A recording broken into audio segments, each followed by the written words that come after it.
جو گریجویشن کرنے کے بعد ایک بڑی انٹرنیشنل کمپنی میں آفس جاب کر رہا تھا۔ اس نے کئی ڈپلوما اور کورسز بھی کر رکھے تھے، جبکہ ماموں خود بھی نوکری کرتے تھے۔ ابھی 2 سال پہلے ہی انہوں نے اپنی اکلوتی اور سب سے لاڈلی بیٹی جاسیہ کی شادی کی تھی۔ 4 لاکھ کا لون جاسم نے اپنے آفس سے لیا تھا اس کی شادی کے لیے۔ اسے اتارنے کے چکر میں اب وہ خود گھن چکر بن چکا تھا۔ نہ صرف آفس جاب کر رہا تھا بلکہ شام کو ایک اکیڈمی بھی چلاتا کورس وغیرہ کروانے کے لیے، لیکن دن بدن اس کا مزاج سخت اور اکھڑتا جا رہا تھا، شاید کام کی ٹینشن کی وجہ سے اور گھر کے حالات۔ لیکن حریم جب بھی اس کے سامنے آتی تو وہ کسی نہ کسی بات پر غصہ کر جاتا۔ اسے لگتا کہ شاید وہ اور امی یہاں پر بوجھ بن کر آ گئے ہیں، اس لیے وہ ان کے ساتھ ایسا رویہ اختیار کرتا ہے۔ آج بھی اسے یوں بارش میں نہاتی دیکھ کر وہ آپے سے باہر ہو گیا تھا۔ اتنی بری طرح چلایا کہ حریم کا معصوم دل بری طرح کانپنے لگا۔ پھر شام کو اس نے امی سے کہا تھا، یہ کبیر اس گھر میں کیوں آتا ہے؟ بچہ تو نہیں رہا، وہ 15 سال کا ہو گیا ہے۔ وہ حیران تھا کہ آج سے پہلے اسے کبھی کبیر کی نظروں کا احساس نہیں ہوا تھا، لیکن وہ جس طرح سے حریم کو گیلے وجید کو دیکھ رہا تھا تو اس کی اس حرکت پر شدید غصہ آیا۔ کیا ہو گیا ہے بیٹا، کیوں غصہ کر رہے ہو؟ بچہ ہے، بچپن سے ہی آتا رہتا ہے وہ یہاں۔ پہلے ریدا کے پاس آتا تھا ٹیوشن پڑھنے، اب وہ حریم کے پاس چلا آتا ہے اپنا کوئی سوال سمجھنے کے لیے۔ ریدا کی بات اور تھی امی، وہ سمجھدار تھی، اسے اپنی حدود کا خیال رکھنا آتا ہے، جبکہ یہ حریم ذرا بھی عقل نہیں ہے اس لڑکی کے اندر، اپنے آپ کو چھوٹی بچی سمجھتی ہے، اٹکلیاں کرتی پھرتی ہے۔ کام کیوں نہیں کرواتی آپ اس سے گھر کا؟ اس کی تیز آواز باہر صحن میں جھاڑو لگاتی حریم صاف سن رہی تھی اور اس کی آنکھوں سے پانی بہنے لگا۔ کھڑوس مغرور انسان، ہٹلر کہیں کا، نہ جانے اپنے آپ کو کیا سمجھتا ہے۔ ماموں کے کہنے پر ہم دونوں ماں بیٹی یہاں آئی ہیں، لیکن یہ سمجھتا ہے کہ یہ ہمارا آخری ٹھکانہ ہے۔ دل ہی دل میں سوچ پالتی وہ جھاڑو دے رہی تھی۔ پھر رات کو وہ امی کے سر ہو گئی، ہم واپس چلتے اپنے گھر میں، میرا یہاں دل نہیں لگتا۔ جاسم بھائی کو لگتا ہے کہ ہم ان پر بوجھ بن گئے ہیں۔ اس کا معصوم چہرہ اترا ہوا تھا۔ امی پریشان ہو گئی، پھر اسے سمجھاتے ہوئے کہنے لگی، کون سا اپنا گھر بیٹا، وہ تو گھر کرائے پہ تھا۔ اگر بیماری کی حالت میں مجھے کچھ ہو جاتا تو کون میرا کفن دفن کرتا، کون تیرے سر پہ ہاتھ رکھتا؟ کم از کم یہاں بھائی بھابھی جاسم کا آسرا تو ہے۔ کیا ہو گیا اگر وہ کچھ کہہ دیتا ہے تو؟ اس کی بات کو نظر انداز کیا کرو میری بچی۔ امی نے اسے سمجھا دیا تھا لیکن وہ روٹھی رہی۔ مامی اچھے مزاج کی تھی، وہ بالکل بھی سخت کیر نہ تھی، اور ادھر تو اپنے سسرال میں خوشحال تھی۔ گھر کے حالات اتنے اچھے تو نہیں تھے لیکن برے بھی نہیں تھے۔ ماموں کے گھر میں سبھی خوش خوراک تھے۔ مامی سارا دن کچن میں کھڑی کام میں مصروف رہتی، پھر وہ بھی ان کا ہاتھ بٹانے لگی۔ اس نے جاسم کے سخت الفاظ سن لیے تھے کہ گھر کا کام کروایا کرو اس سے، تو گویا اس کی حیثیت یہاں ایک نوکرانی کی ہے، اور وہ چپ چاپ کام کرنے لگی۔ لیکن اس دن کبیر آیا تو وہ اسے دیکھ کر گھبرا گئی۔ حریم باجی، آپ نے فرسٹ ایئر کی کتابوں کا کہا تھا نا، وہی لے کر آیا ہوں۔ اس کے چہرے پر دھیمی سی مسکان آئی تھی لیکن پھر اداس ہو گئی۔ خالی کتابوں کا کیا کروں گی میں کبیر؟ یہاں کوئی بھی ایسا نیک شخص نہیں ہے جو میرا ایڈمیشن کروا دے یا مجھے پرائیویٹ ہی پیپر دلوا دے۔ لو، اس میں پریشانی کی کیا بات ہے، میں آپ کو داخلہ فارم لا دوں گا۔ کبیر کے کہنے پر وہ خوشی سے سرخ ہو گئی۔ سچ کہہ رہی ہو تم؟ ہاں، آپ بے فکر رہیں، میں لا دوں گا آپ کو داخلہ فارم۔ وہ کتابوں کو دیکھ کر مسکرا رہی تھی۔ تبھی داخلے دروازے سے جاسم اندر آیا تھا۔ وہ ابھی ابھی آفس سے لوٹا تھا۔ اس نے حریم کو مسکراتے ہوئے دیکھ لیا تھا۔ اسے دیکھ کر وہ کتابیں اٹھائے فوراً ہی اندر بھاگی تھی۔ جاسم اس کے یوں بھاگنے پر حیران تھا۔ محرومیاں اور اداسیاں حریم کی ذات کا حصہ بچپن سے ہی بن چکی تھی۔ جب اس نے ہوش نہیں سنبھالا تھا تو ابو اس دنیا سے رخصت ہو گئے۔ باپ کا پیار اسے نصیب ہی نہیں ہوا تھا۔ پھر ابو کے آنے والی پینشن سے جیسے تیسے امی اسے پال رہی تھی۔ گھر کی چھت اپنی ہوتی تو شاید گزارا کرنا آسان ہوتا، لیکن ہر ماہ جانے والا اچھا خاصا کرایہ ان دونوں ماں بیٹی کے لیے بہت تھا۔ تبھی تو امی نے اسے میٹرک کرتے ہی اسکول سے اٹھوا لیا تھا۔ کالج کی مہنگی تعلیم کے لیے وہ اتنے پیسے کہاں سے لاتی؟ حریم سمجھتی کہ ماموں کے گھر جا کر اس کی زندگی بدل جائے گی، لیکن وہ پہلے سے زیادہ گھٹن اور اداسی کا شکار رہتی۔ ماموں بڑے نرم مزاج اور خاموش طبیعت تھے، تو وہیں مومانی کی عادت بھی اچھی تھی۔ اسے نند اور اس کی بیٹی کا آنا ذرا بھی برا نہیں لگا تھا، بلکہ کھلے دل سے ان کا استقبال کیا تھا۔ اور جاسیہ تھی وہ تو اپنے گھر کی، لیکن جاسم کا مغرور اور سرد رویہ دیکھ کر وہ کمرے سے بھی باہر نہ نکلتی۔ بلکہ جہاں تک ممکن ہوتا اس کے سامنے آنے سے ہی گریز کرتی۔ پہلے کبیر سمیت محلے کے 2-3 بچے اس کے پاس آ جاتے، لیکن اس دن جس طرح جاسم نے انہیں ڈانٹ کر بھگایا تھا اور کبیر کے آنے پر سخت غصہ کیا تھا، تب سے وہ بچوں کو واپس بھیج دیتی۔ اس نے خود اپنے کانوں سے سنا تھا کہ جاسم کو اس کا فارغ بیٹھنا ناپسند ہے۔ وہ چاہتا ہے کہ وہ ہر وقت گھر کا کام کاج کر کے اس گھر کی روٹی حلال کرے۔ تبھی اس نے چپ چاپ کچن کے کام سمیٹنے شروع کر دیے۔ جہاں تک ممکن ہوتا مومانی کی مدد کرتی رہتی۔ روٹی بنانا بھی اس نے سیکھ لی تھی۔ جب تک امی ٹھیک رہی اسے کسی کام کو ہاتھ نہ لگانے دیتی تھی۔ اب ان کی وہ اکلوتی اور لاڈلی اولاد تھی، لیکن یہاں جاسم کا سخت رویہ اس کے لیے پریشانی کا باعث بن رہا تھا۔ اس دن بھی اتوار ہونے کی وجہ سے وہ کچن میں کھڑی برتن دھو رہی تھی جب اچانک جاسیہ اپنے سسرال سے چلی آئی۔ وہ کھڑی برتن دھوتی رہی لیکن کچن کی کھڑکی سے انہیں دیکھ رہی تھی۔ جاسم مسکرا کر اپنی بہن سے باتیں کر رہا تھا تو مامی بھی سسرال سے آئی اپنی بیٹی پر صدقے واری جا رہی تھی۔ یہ محبتیں خوش نصیبیاں ہر ایک کے حصے میں تھوڑی آتی ہیں۔ نہ جانے کیوں اس کی آنکھیں پانی سے بھری جا رہی تھی۔ امی بھی جاسیہ کو محبت سے دیکھ رہی تھی، لیکن وہ ڈھیٹ بن کر کچن میں کھڑی برتن دھوتی رہی۔ ماموں نے اسے آواز دی تھی، حریم بیٹا چائے بنا لو سب کے لیے۔ جی ماموں، یہ کہتے اس نے چائے چولہے پر رکھ دی۔ اس کی نظر ابلتی چائے پر تھی، لیکن اچانک ہی سوچوں کا ارتکاز ٹوٹا تھا جب اس نے جاسم کا بلند و پاک کہکا سنا۔ اس نے کٹیلی نظروں سے اس کی طرف دیکھا تھا۔ اسے تو ایسے بات کرتا ہے جیسے منہ میں انگارے ڈال رکھے ہیں، لیکن اپنی بہن تو اپنی بہن ہوتی ہے۔ وہ کیا ہے، ایک یتیم کزن جو بے آسرا ان کے در پہ پڑی ہے۔ اس نے دوپٹے کے پلو سے دونوں آنکھیں رگڑی تھی۔ یہ تم کچن میں کھڑی کس کا سوگ منا رہی ہو؟ جاسم کے سرد الفاظ پر وہ خوف سے اچھلی تھی۔ وہ کچھ نہیں جاسم بھائی، میری آنکھ میں کچھ چلا گیا تھا۔ بامشکل یہ فکرے اس کی زبان سے ادا ہوئے تھے۔ جلدی چائے ڈال کر لاؤ باہر، اور یہ سموسے اور جلیبی بھی لے آنا۔ اسے حکم دیتا وہ واپس چلا گیا تھا۔ وہ آسودہ چہرہ لیے چائے ڈالنے لگی۔ اس نے گھر والوں سے چھپ کر فرسٹ ایئر کی کتابیں منگوا لی تھی، لیکن امی کو بتا دیا تھا کہ میں پرائیویٹ پیپر دوں گی فرسٹ ایئر کے۔ چھوڑ دو بیٹا، کیوں خود کو ہلکان کر رہی ہو؟ گھر کا کام بھی تو ہوتا ہے نا۔ نصرت بھابھی کی طبیعت بھی ٹھیک نہیں رہتی، تم پڑھائی کرو گی تو گھر کا کام کون کرے گا؟ حریم نے زخمی نظروں سے ماں کی طرف دیکھا تھا۔ فکر مت کریں، مجھے پتہ ہے یہاں میری حیثیت ایک نکرانی کی سی ہے۔ میں کسی کو شکایت کا موقع نہیں دوں گی۔ گھر کا سارا کام بھی کروں گی اور پڑھائی بھی کروں گی۔ اس نے جیسے فیصلہ کیا تھا۔ امی اس کی اس معصومیت پر مسکرا دی تھی۔ ماموں مامی اس پر جان دیتے تھے، لیکن اسے اس بات کا اندازہ نہیں تھا۔ امی کے 1-2 ٹیسٹ ہونے تھے سرکاری ہسپتال سے۔ جیسے ابو کی پینشن آئی وہ فوراً ہی امی سے کہنے لگی کہ آپ اپنے ٹیسٹ وغیرہ کروا لیں۔ امی تو سرکاری ہسپتال جانا چاہتی تھی، لیکن جاسم نے منع کر دیا۔ یہ رپورٹس آپ پرائیویٹ سے ہی کروا لیں پھوپھو، آج کل سرکاری ہاسپٹلس کی رپورٹس صحیح نہیں آتی۔ گھپلا ہو رہا ہے بہت۔ حریم کو اس کی بات پر سخت غصہ آیا تھا، لیکن وہ اپنا غصہ دبا گئی۔ وہ جانتا تھا کہ دونوں ماں بیٹی پرائیویٹ ہسپتال کی رپورٹس افورڈ نہیں کر سکتی، پھر بھی جان بوجھ کر ایسی بات کر رہا تھا۔ غربت کا تانا جو دینا تھا۔ بس بیٹا، زندگی کا اب کوئی بھروسہ نہیں، کیا سرکاری اور کیا پرائیویٹ۔ مجھے لگتا ہے میری زندگی کے بھی چند دن پورے ہونے والے ہیں۔ بس حریم کی فکر کھائی جاتی ہے۔ اب میری رپورٹ کی بجائے مجھے اپنی بیٹی کی جہیز کی فکر کرنی چاہیے۔ جہیز دینے کا کوئی فائدہ نہیں ہوگا پھپھو، اگر دینا ہے اسے عقل اور شعور دے۔ اس چیز کی کمی ہے اس بے وقوف کے اندر۔ حریم تو جیسے سر سے پاؤں تک سلگ گئی تھی جاسم کے ان الفاظ پر۔ وہ پیر پٹکتی کچن میں آ گئی تھی۔ سمجھتا کیا ہے یہ اکڑو خود کو؟ سب سے زیادہ عقلمند یہی انسان ہے۔ اس کا غصے سے برا حال تھا۔ غصے میں دھڑا دھڑ سارے برتن دھو ڈالے، پھر رات کو بستر پہ لیٹی تو خود بخود آنکھوں میں آنسو چلے آئے۔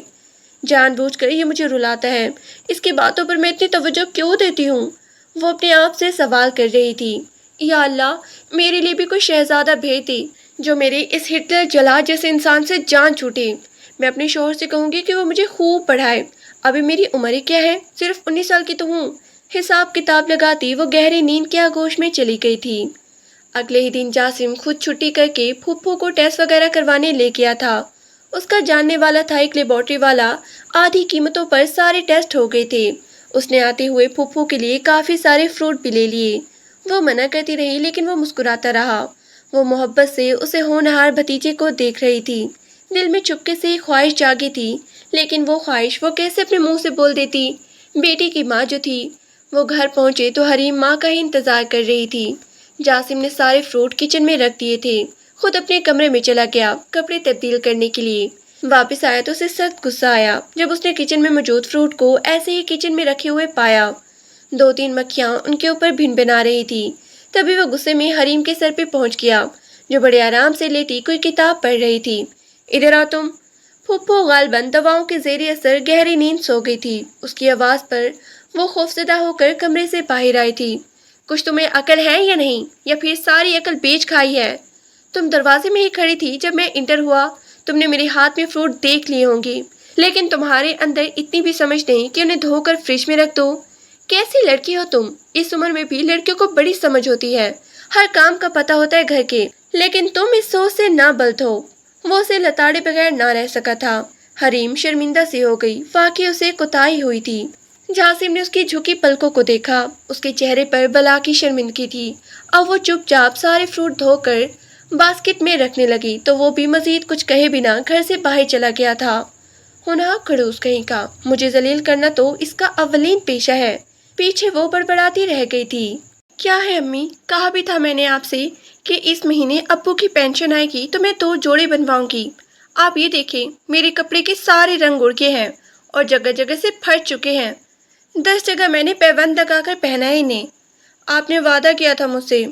بیٹا پیسے نہیں بچے، اگلی دفعہ پیسے آئیں گے تو بنوا لینا کپڑے۔ ویسے بھی نصرت بھابی نے کہا ہے کہ جاسیہ کے کئی جوڑے ان کی الماری میں پڑے ہیں، وہ تمہیں دے دیں گی۔ امی نے لاپرواہی سے اسے سمجھایا تھا تو وہ بدک کر پیچھے ہوئی۔ واہ، میں کیوں پہنوں جاسیہ باجی کی اترن؟ آپ تو کہتی تھی کہ میں آپ کی شہزادی پری ہوں، تو شہزادیاں کسی کی اترن نہیں پہنتی۔ اس کی آنکھوں میں نمی تھی، محرومیاں اور اداسیاں اس کی آنکھوں سے بولتی تھی۔ امی اسے دیکھ کر عجیب سے دکھ میں مبتلا ہوئی تھی۔ 10 سال کی تھی جب اس نے باپ کو کھویا تھا۔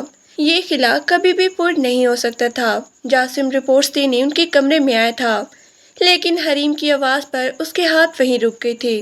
تو ٹھیک ہے، آپ نے میرے کپڑے نہیں بنوانے تو نہ بنائیں، میں کسی کی اترے نہیں پہنوں گی۔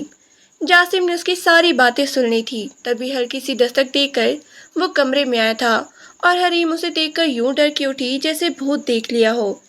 پھپھو، یہ آپ کی رپورٹس آ گئی ہیں، کل ڈاکٹر کے چلیے گا میرے ساتھ۔ اس کے چہرے پر پریشانی تھی، ان کی رپورٹس بالکل بھی ٹھیک نہیں آئی تھی۔ جاسم کو امی سے بات کرتے ہوئے دیکھ کر وہ فوراً ہی کمرے سے نکل کر کچن میں آ گئی اور بکھرا کچن سمیٹنے لگی۔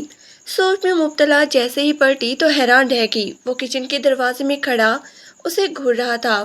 کچھ خیال بھی ہے تمہیں اپنی ماں کی طبیعت کا؟ اتنی بیمار ہے وہ، اپنی بیماری سے عاجز، اور تم ان سے کپڑے کی فرمائش کر رہی ہو۔ جس چیز کی بھی ضرورت ہو مجھ سے یا ابو سے کہہ سکتی ہو، انہیں پریشان کرنے کی کیا ضرورت ہے؟ وہ اسے ڈانٹنے لگا۔ لہجہ حریم کو بہت ہی کڑوا لگ رہا تھا۔ اس کی آنکھیں بھر آئی۔ باپ تو تھا ہی نہیں، ماں سے بھی فرمائشیں نہ کرے تو پھر کس سے کرے گی، اور خاموش رہی۔ جاسم نے اس کے رنگ اڑے بوسیدہ کپڑوں کو دیکھا تھا، کہے تو وہ ٹھیک رہی تھی، پھر بھی اسے سمجھاتے ہوئے کہنے لگا، رپورٹ بالکل بھی ٹھیک نہیں آئی ہے پھپھو کی، میں اس بات پہ پریشان ہوں۔ کل پھر انہیں ہاسپٹل لے کر جانا ہوگا، ڈاکٹر کے پاس۔ حریم کا دل دھک سے رہ گیا تھا۔ کیا ہو گیا امی کو؟ کیا ہوا ہے انہیں؟ وہ ایک دم ہی رونی جیسی ہو گئی تھی، آنسو بھری آنکھیں جاسم میں حیرت سے دیکھی تھی، پھر کچھ کہے بنا پلٹ گیا۔ وہ ایک دم ہی اس کے سامنے آئی تھی۔ آپ کو قسم ہے جاسم بھائی، مجھے سچ سچ بتائیں، امی کو کیا ہوا ہے؟ کہ ان کو کوئی بیماری ہے؟ کہ ان کی رپورٹ کیوں نہیں ٹھیک؟ کیا وہ بہت ہی زیادہ بیمار ہے؟ وہ ایک دم ہی گھبرا گئی تھی۔ ماں کے سوا کوئی دوسرا سہارا بھی اسے نظر نہیں آتا تھا۔ جاسم نے گہری سانس لی تھی۔ شاید اندرونی بیماری کئی سالوں سے اندر اندر اسے کھا رہی تھی، لیکن خیر، یہ ڈاکٹر ہی ٹھیک طرح سے بتا سکیں گے۔ تم پریشان مت ہو، اتنے نرم لہجے میں کہا کہ وہ حیرت سے اسے دیکھتی رہ گئی، لیکن پھر بھاگتی ہوئی امی کے پاس آئی تھی، ایک دم ہی ان کے سینے سے جا لگی۔ امی بھی حیران تھی کہ کیا ہوا، کیا جاسم نے تمہیں ڈانٹا ہے؟ امی، آپ مجھے کبھی چھوڑ کے مت جانا، میں آپ کو کبھی کسی تکلیف میں برداشت نہیں کر پاؤں گی، مجھے چھوڑ کر تو نہیں جائیں گی نا؟ وہ ایک دم ہی جذباتی ہو گئی تھی۔ امی مسکراتی، بیماری اور صحت دینے والا خدا کی ذات ہے، آج بیمار ہوں کل ٹھیک بھی ہو جاؤں گی، تم کیوں پریشان ہوتی ہو؟ امی نے اسے اپنے سینے سے لگا لیا تھا۔ ماں کے سینے سے لگ کر وہ بہت ہی سکون محسوس کر رہی تھی۔ پھر چپ چاپ روتی ہوئی آنسو بہانے لگی۔ گھر کا سارا کام کاج کر کے وہ اوپر چھت پہ چلی جاتی، فرسٹ ایئر کی کتابیں کھول کر بیٹھ جاتی، تھوڑا بہت پڑھ لیتی۔ آج وہ چھت کے کونے میں بیٹھی پڑھائی کر رہی تھی جب جاسم بھی چھت پہ چلا آیا۔ وہ اپنے کبوتروں کو دیکھنے آیا تھا۔ اسے دیکھ کر حریم بری طرح گھبرا گئی تھی۔ اس نے اپنی کتابیں، اپنی پڑھائی کا تذکرہ کسی کے سامنے نہیں کیا تھا، اس لیے چپ چاپ جلدی سے دوپٹے کی اوٹ میں کتابیں چھپا کر نیچے جانے لگی۔ وہ حیرت سے اسے دیکھ رہا تھا۔ کیا کر رہی ہو تم چھت پر؟ سخت لہجے میں پوچھتا وہ اس پر کانپنے پر مجبور کر گیا تھا۔ نہ جانے کیوں اسے دیکھ کر وہ بری طرح گھبرا جاتی تھی۔ کچھ نہیں، بس ایسے ہی۔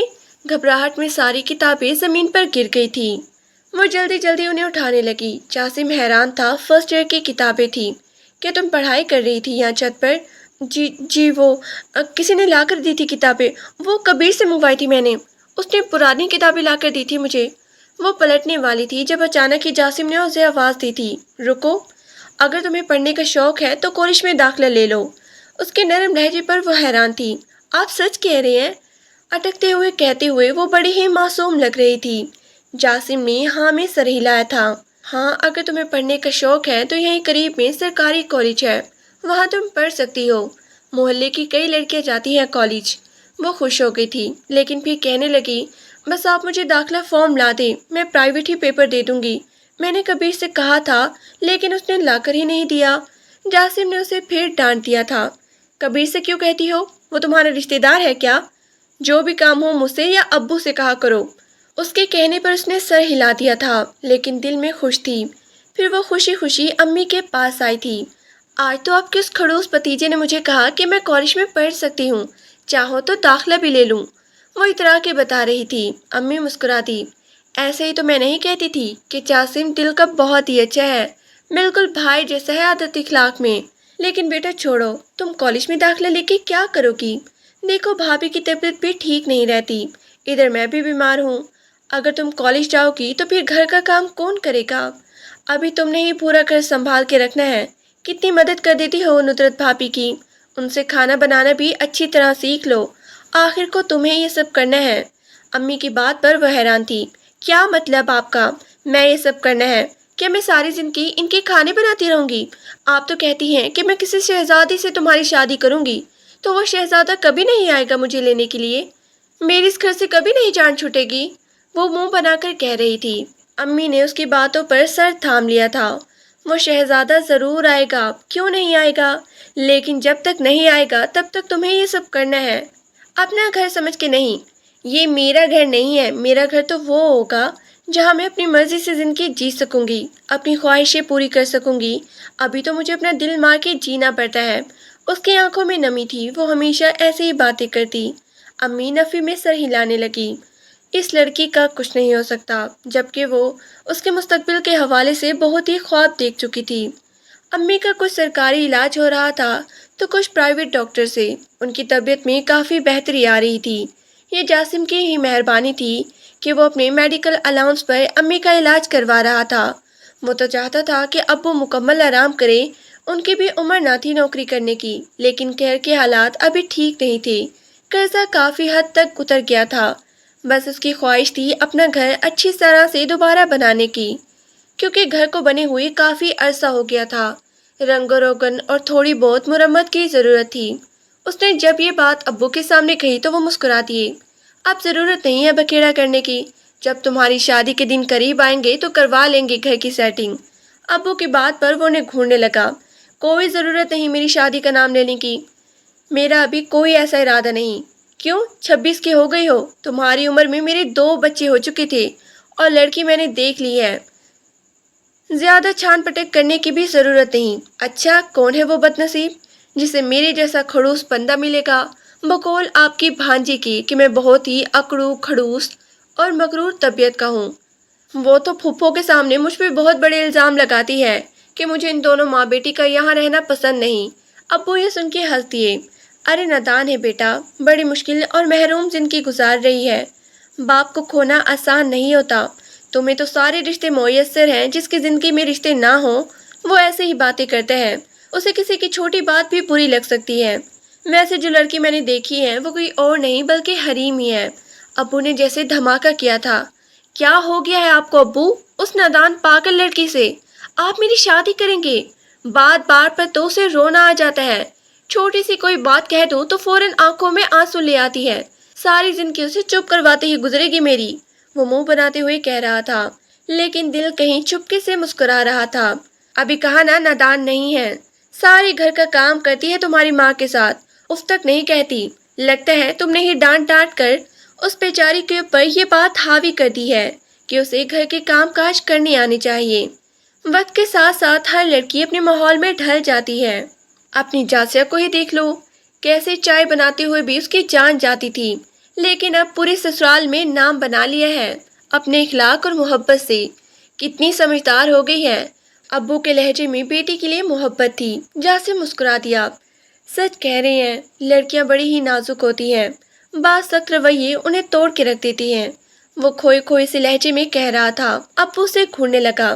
جبھی تو کہتا ہوں، یہ یتیم بچی ہے، اس سے لہجے میں سے بات نہ کیا کرو، کبھی کوئی بات اس کے دل پہ لگ جائے گی۔ میں نے دیکھا ہے تمہیں، اکثر اسے ہر وقت ڈانٹتے رہتے ہو۔ پہلے کبیر سے چھپ چھپ کر کبھی سموسے منگوا لیتی تھی، کبھی دہی بڑے، کبھی نمکو، لیکن اب تو اس بیچارے لڑکے نے آنا ہی چھوڑ دیا۔ کیا ضرورت تھی تمہیں اسے منع کرنے کی؟ ابو اس سے لتاڑ رہے تھے۔ جاسم نے منہ بنا لیا۔ جوان ہو رہا ہے وہ، اس کی نظروں کے زاویے بدل رہے ہیں، حریم کو دیکھتا رہتا ہے ہر وقت۔ ابو حیران تھا۔ اچھا تو یہ بات تمہیں بری لگتی ہے، یعنی کہ اتنے غور سے دیکھتے ہو کہ تم اسے پسند کرتے ہو؟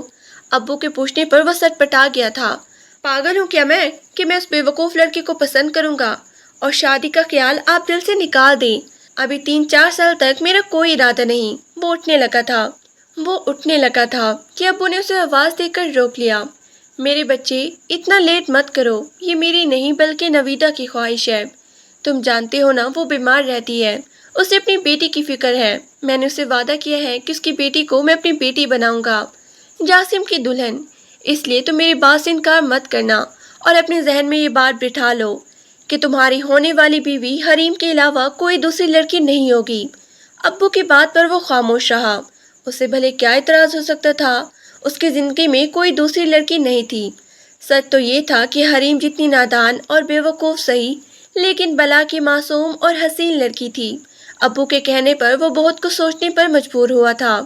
پہلے کبھی اس نظر سے اسے دیکھا نہیں تھا، لیکن اب نہ جانے کیوں من ہی من میں وہ مسکرا رہا تھا۔ رمضان آیا تو گھر کا کام کاج بھی بڑھ گیا۔ امی بیماری کی وجہ سے روزے نہیں رکھ رہی تھی، لیکن جاسم، ماموں، مامی اور وہ بھی پابندی سے روزے رکھ رہے تھے۔ اس دن ابو نے جو بات کہی تو وہ ان دونوں باپ بیٹی کے درمیان ہوئی تھی، لیکن جاسم نے نوٹ کیا تھا سچ میں ہی حریم کے اندر اچھی خاصی تبدیلی آ گئی تھی۔ پہلے وہ بچوں کے ساتھ اٹکلیاں کرتی، ان کے مزاج میں ڈھل جاتی، لیکن اب اس کے چہرے پر سنجیدگی رہنے لگی تھی۔ کبھی کچن میں کھڑی کام کر رہی ہوتی تو کبھی گھر کی صفائی ستھرائی، کبھی امی کے ساتھ کپڑے دھلوا رہی ہوتی۔ بس اس کی یہی روٹین تھی، لیکن جہاں کہیں بھی جاسم کو دیکھتی تو وہ فوراً ادھر ادھر ہو جاتی۔ وہ حیران تھا کہ اب تو اس نے اس کے ساتھ یہ رویہ اختیار کرنا بھی چھوڑ دیا تھا۔ لیکن ایک دن پھپھو کے کمرے میں جاتے ہوئے اس کی آواز آئی تھی، آپ نے میری شادی کرنی ہے نا؟ کسی ایسے انسان سے کرنا جو بہت ہی خیال رکھنے والا، بہت نرم مزاج اور پیار کرنے والا انسان ہو۔ میں آرام سے رانی بن کے اس کے گھر میں راج کروں گی، نہ وہاں کھانا پکانا پڑے گا، نہ صفائی کرنی، نہ ہی کپڑے دھونے، کام کرنے والی ماں سی آئے گی اور میں مزے سے سارا دن آرام کروں گی۔ وہ مستقبل کے خواب دیکھ رہی تھی، جبکہ وہ دل محسوس کر کے رہ گیا۔ ہر لڑکی کی طرح اس کی بھی بڑی بڑی خواہشیں تھیں۔ دستک دیتا اس کا ہاتھ رک گیا تھا۔ شاید وہ اسے دل سے ناپسند کرتی تھی، تبھی تو وہ اسے دیکھ کر ادھر ادھر ہو جاتی تھی۔ اس دن بھی مامی نے جاسیہ اور اس کی سسرال والوں کی بڑی دعوت کی تھی، کیونکہ 20واں رمضان تھا۔ وہ سخت گرمی میں کھڑی افطاری تیار کر رہی تھی۔ اس کا چہرہ سرخ ہو رہا تھا، روزے کی حالت میں اس کی شکل دیکھنے والی تھی۔ جاسم نے اسے زیادہ چیزیں بنانے سے منع کر دیا تھا۔ رہنے دو، کیوں روزے میں خود کو پریشان کر رہی ہو، میں باہر سے لے آؤں گا سارا سامان۔ اسے کہتے ہی وہ باہر چلا گیا تھا۔ حریم خوش ہو گئی تھی، ویسے اس کی ہمت نہیں ہو رہی تھی اتنے سارے پکوان تیار کرنے کی، لیکن دعوت بہت ہی اچھی رہی تھی۔ پھر چاند رات کو وہ جاسیہ کی عید دینے جا رہا تھا، جو مامی نے 10 دن پہلے ہی تیار کر لی تھی۔ وہ موٹر سائیکل پر جا رہا تھا، جب مامی کہنے لگی، ایسا کرو حریم کو بھی اپنے ساتھ لے جاؤ، اچھا ہے یہ بھی جاسیہ کا سسرال دیکھ لے گی، ایک دفعہ بھی نہیں گئی ہے اس کے گھر۔ امی اور ماموں کے کہنے پر وہ تیار ہو گئی تھی، لیکن اس سے بہت ہی عجیب لگ رہا تھا جاسم کے پیچھے بیٹھ کر جانا۔ تھوڑی دیر بعد وہ تیار ہو کر آئی تھی، فیروزی رنگ کا سوٹ جو مامی نے ہی اسے بنا کر دیا تھا، اس کی گوری رنگت دھمک رہی تھی، ہلکی سی لپسٹک ہونٹوں پر لگائے وہ تیار کھڑی تھی، شانوں پر شال لپیٹ کر سارا سامان پکڑ کر پیچھے بیٹھی تو جاسم کی آواز آئی تھی، فیشن کو نظر انداز کر کے صحیح سے بیٹھنا ہے، چادر وغیرہ لپیٹ کے۔ جاسم کے کہنے پر اس نے اس کی پشت کو گھورا تھا، سمپل سے حلیے میں بھی وہ بہت ہی اٹریکٹیو لگ رہی تھی۔ پونے گھنٹے کے بعد کہیں جا کر جاسیہ کا سسرال آیا تھا، پہلے ہی جاسم نے فون کر کے اسے بتا دیا تھا کہ حریم اور وہ اس کی عیدی دینے آ رہے ہیں، تبھی تو اس کی نگاہیں بار بار دروازے پر جا رہی تھی۔ جیسے ہی بھائی کو دیکھا تو وہ خوشی سے اس کے سینے سے جا لگی، پھر حریم کو بھی گلے سے لگا لیا۔ وہ پہلی بار اس کے سسرال آئی تھی، اس لیے اسے بہت ہی عجیب محسوس ہو رہا تھا۔ اس کی دو نندیں بھی تھی اور ساس بھی۔ یاسم تو ڈرائنگ روم میں بیٹھ گیا تھا، لیکن وہ اس کے ساتھ لاؤنج میں بیٹھی تھی، وہ حیران رہ گئی۔ جاسیہ کا سسرال بہت ہی اچھا اور بہت ہی بڑا گھر تھا، ٹائلز ماربل والا خوبصورت لاؤنج، 3-4 کمرے تھے۔ یہ گھر نہیں بلکہ بنگلہ تھا۔ ماموں نے اپنی بیٹی کو تو محل میں بھیج دیا ہے۔ سچ میں جاسیہ کی قسمت بہت ہی اچھی ہے۔ جاسیہ آپی، آپ کا گھر تو بہت ہی خوبصورت ہے۔ وہ معصومیت سے تعریف کر رہی تھی تو وہ مسکرا دی۔ ہاں بس یہ سب تمہارے بھائی کی محنت کا نتیجہ ہے۔ وہ اپنے شوہر کا نام لے رہی تھی، پھر اپنی نندوں سے اس کا تعارف کروانے لگی۔ یہ میری پھوپھو کی بیٹی ہے حریم، اور میری مستقبل میں ہونے والی بھابھی بھی۔ حریم کے ہوش اڑ گئے تھے، اس کی بات سن کر اس کی آنکھیں پھٹی کی پھٹی رہ گئی۔ جاسیہ نے یہ کیا کہا؟ اس کی نندیں مسکرانے لگی۔ بھابھی تو آپ نے چاند جیسی ڈھونڈی ہے اپنے بھائی کے لیے، بہت ہی پیارے ہیں یہ ماشاءاللہ۔ اس کے ساتھ تعریف بھی کی، جبکہ وہ حیرت سے دنگ رہ گئی تھی۔ تھوڑی دیر بعد جاسیہ نے ڈائننگ ٹیبل پر کھانا لگا دیا تھا۔ وہ مارے شرم کے زیادہ کھانا بھی نہ کھا سکی تھی۔ اسے بہت ہی عجیب لگ رہا تھا جاسیہ کی بات، ابھی تک اس کے ہوش کھوئے ہوئے تھے۔ آخر جاسیہ آپی نے اسے ایسے کیوں کہا؟ کھانا کھا کر چائے پی کر وہ دونوں واپسی کے لیے چل پڑے تھے۔ آتے ہوئے اس کے پاس ڈھیروں سامان تھا، لیکن اب وہ خالی ہاتھ اس کے پیچھے موٹر سائیکل پر بیٹھی تھی۔ لیکن اس بات کا اثر تھا کہ اس کے شانے پر ہاتھ رکھے ہوئے بھی عجیب سا محسوس کر رہی تھی۔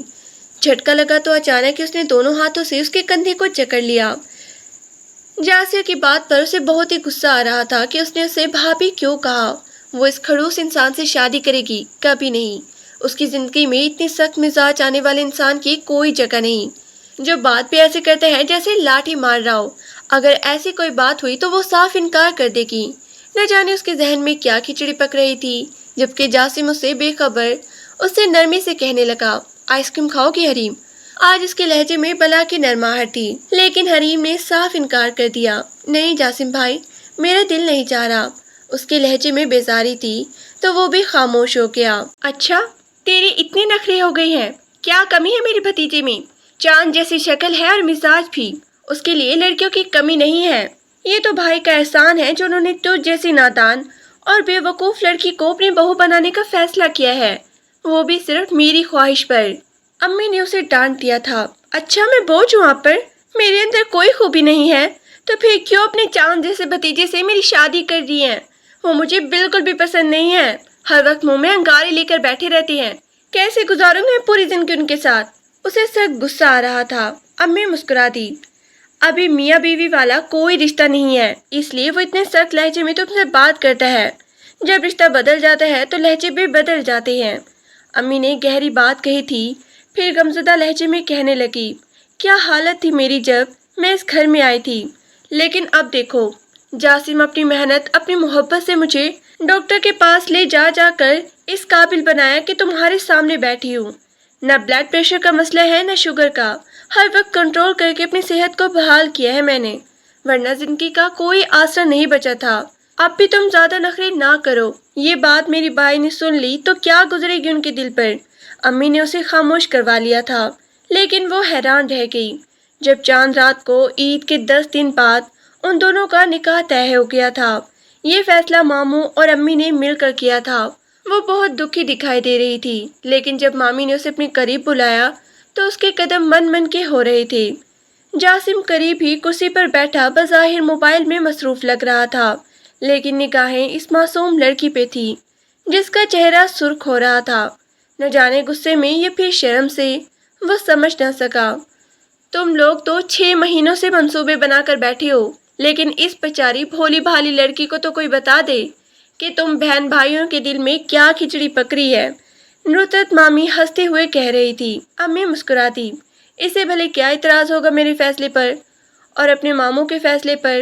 اس کی تو خوش نصیبی ہے کہ ساری زندگی اپنے ماموں کے گھر میں رہے گی، کہیں دور بھی نہیں جانا پڑے گا۔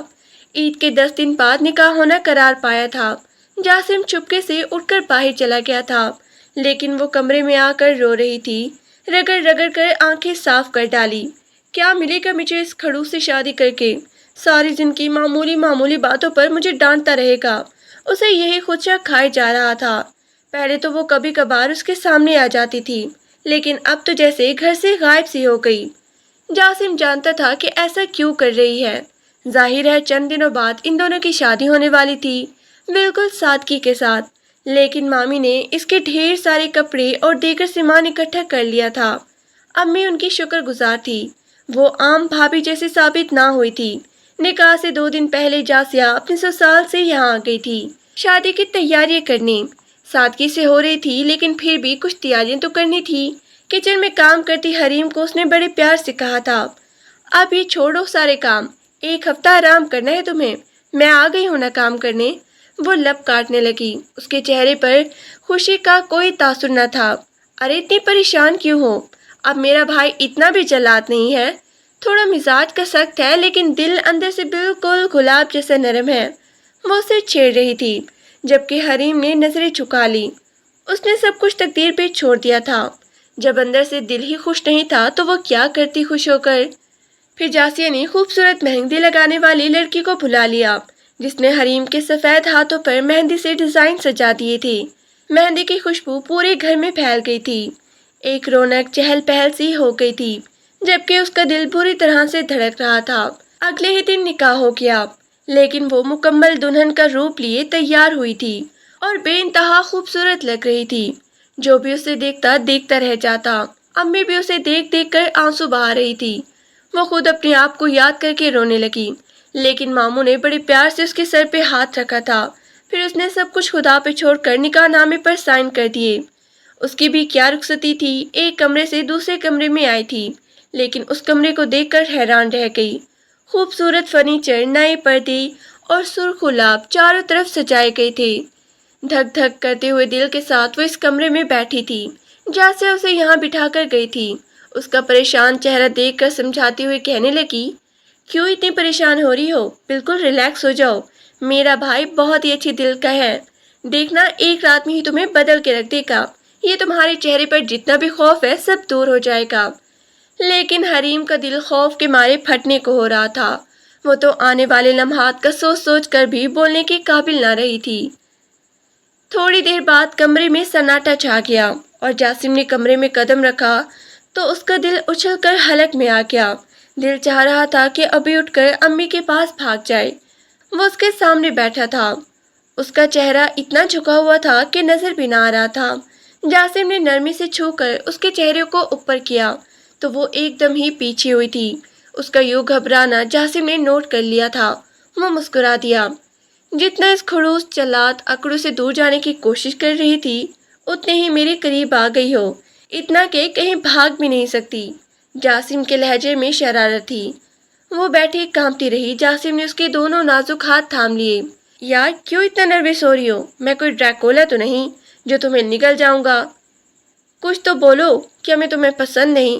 نہیں وہ میں جاسم اس کے یہ جملے ادھورے رہ گئے تھے جب جاسم نے اپنے لبوں سے اس کے سرخ ہونٹوں کو چھوا تھا۔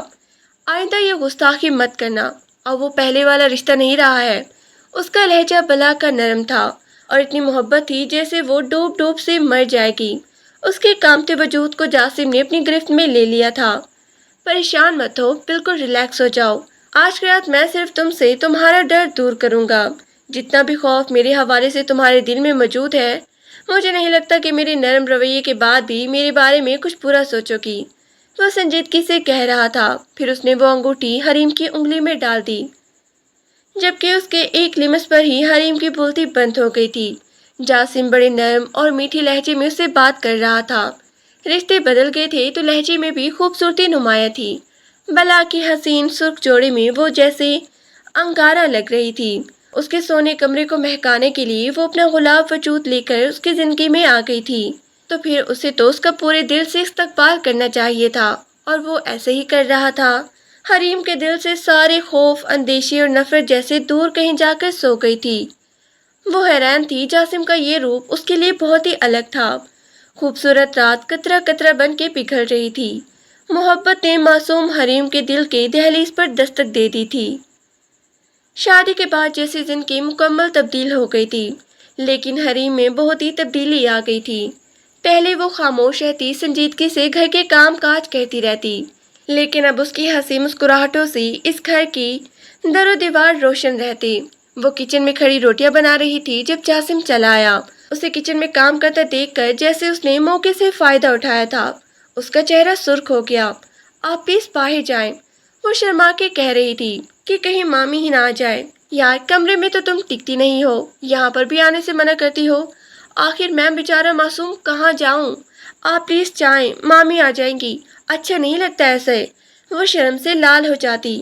شادی کے چند دن بعد ہی پتہ چل گیا تھا کہ جاسم جتنا اکڑو نظر آتا تھا، اتنا وہ اندر سے ہی رومانٹک تھا۔ شاید ہر لڑکی کو اتنا ہی رومانٹک اور محبت اور کیئر کرنے والے ہسبینڈ کی ضرورت ہوتی ہے۔ وہ اسے پا کر بہت ہی خوش تھی اور خدا کا شکر ادا کر رہی تھی کہ اس کی ضد پر امی نے کوئی دوسرا فیصلہ نہیں کیا تھا۔ یہ گھر اس کے لیے جنت بن گیا تھا، کیونکہ جاسم کا رویہ ویسا نہیں تھا جیسے شادی سے پہلے وہ اس کے ساتھ بات چیت کیا کرتا تھا۔ مامی بھی گھر کے کاموں میں اس کی مدد کر دیتی۔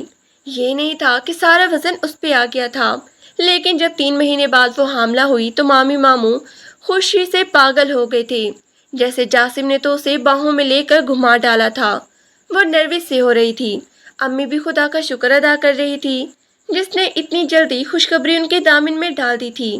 جاسم اس کا پہلے سے زیادہ خیال رکھتا، پھر اس نے زیادہ کام کی وجہ سے ایک ماسی کو بھی رکھ لیا تھا۔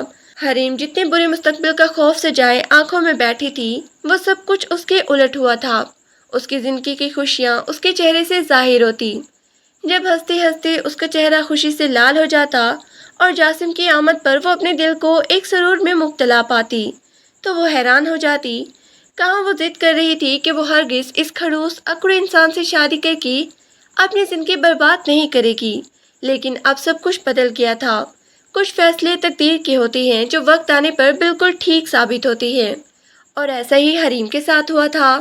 جاسم کو ہمسفر کے روپ میں پا کر اس کی زندگی مکمل ہو گئی تھی۔